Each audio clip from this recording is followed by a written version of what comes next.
ఏకంగా పబ్లిసిటీ ఇచ్చుకునే దానికోసం ఎక్కడ చూసినా అక్కడ ఫోటోలు కనిపిస్తాయి. అయ్యా, ఈ మాదిరిగా పబ్లిసిటీ చేసుకోవడం చూస్తా ఉంటే ఈ 5 సంవత్సరాలలో ఆయన చేసిందేమీ లేదు, మనకిచ్చిన భద్రత ఏమీ లేదు. కానీ ఇప్పుడు మళ్ళీ కొత్తగా వచ్చి ఈయనేమంటాడు? ఒక్కసారి ఆలోచన చేయమని అడుగుతా ఉన్నా. ఈ పరిస్థితులు మారాలి.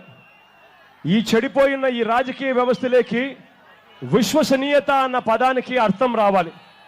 విలువలతో కూడిన రాజకీయాలు రావాలి. ఒక రాజకీయ నాయకుడు ఫలానిది చేస్తాను అని చెప్పి మైకు పట్టుకొని చెప్పి మేనిఫెస్టోలో అది పెట్టి ప్రజలను ఓటడిగి గెలిచి ఆ తర్వాత ఆ రాజకీయ నాయకుడు ఆ పనులు చేయకపోతే తన పదవికి తాను రాజీనామా చేసి ఇంటికి వెళ్ళిపోయే పరిస్థితి తీసుకొని రావాలి.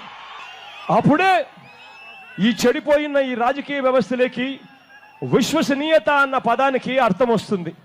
ఈ చెడిపోయిన ఈ రాజకీయ వ్యవస్థలోకి మార్పు రావాలి అంటే అది మీ అందరితోనే సాధ్యము అన్న సంగతి ఎవరూ కూడా మర్చిపోవద్దని నేను అడుగుతా ఉన్నా. మీ అందరితో కూడా నేను ఒకటే చెప్తా ఉన్నా.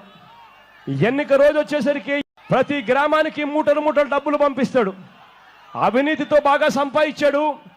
సంపాదించిన డబ్బును గ్రామాలకు పంపిస్తాడు. పంపించి ప్రతి చేతిలోనూ 3,000 రూపాయలు డబ్బు పెట్టే కార్యక్రమం చేస్తాడు.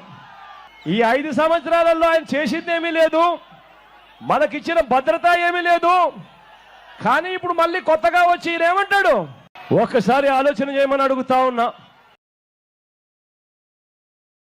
నేను విన్నాను, నేను ఉన్నాను అని చెప్పి ఈ వేదిక మీద నుంచి నేను మాటిస్తా ఉన్నాను.